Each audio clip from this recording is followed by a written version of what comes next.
চৈতন্য বলছে যে কোনো মানুষ চাইনি, বাংলার মানুষ যদি সব আসে কোনো কাজ হবে না, আমরা মসজিদকে চাই।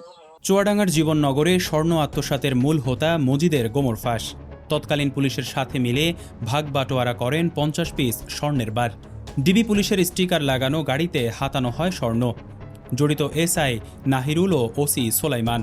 আটক ও অপহরণ নাটক সাজিয়ে সবাইকে ধোঁকা দিতে সক্ষম হয় মজিদ।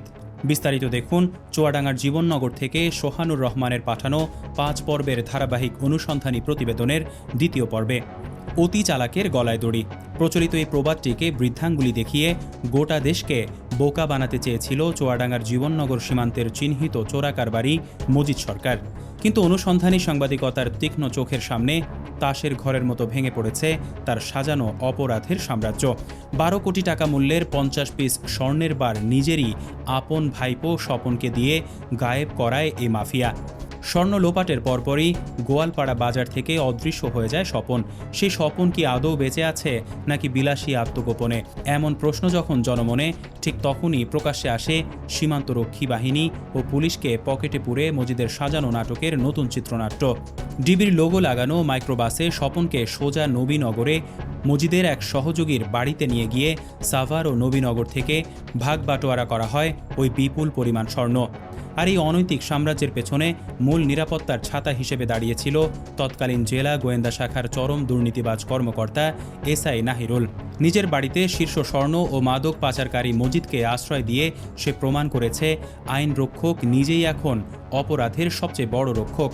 চাঞ্চল্যকর এই ঘটনার সত্যতা খোদ গোয়েন্দা শাখা স্বীকার করার পর নাহিরুলকে পাবনায় শাস্তিমূলক বদলি করা হলেও মোটা অঙ্কের টাকার বিনিময়ে রাতারাতি সে হয়ে যায় পাবনা সদর থানার ওসি অপারেশন।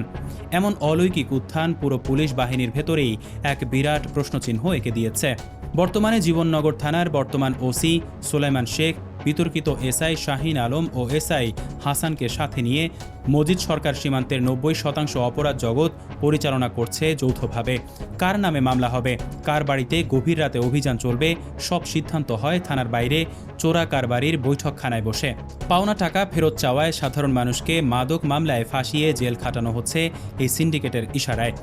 আইনকে পকেটে পুরে সীমান্ত এলাকাকে এক নরককুণ্ডে পরিণত করেছে এই সিন্ডিকেট সদস্যরা।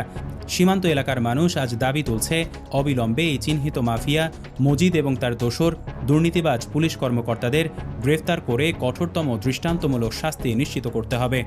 দর্শক, পরবর্তী পর্বে থাকছে আরও বিস্তারিত। চোখ রাখুন অগ্রযাত্রা প্রতিদিনে।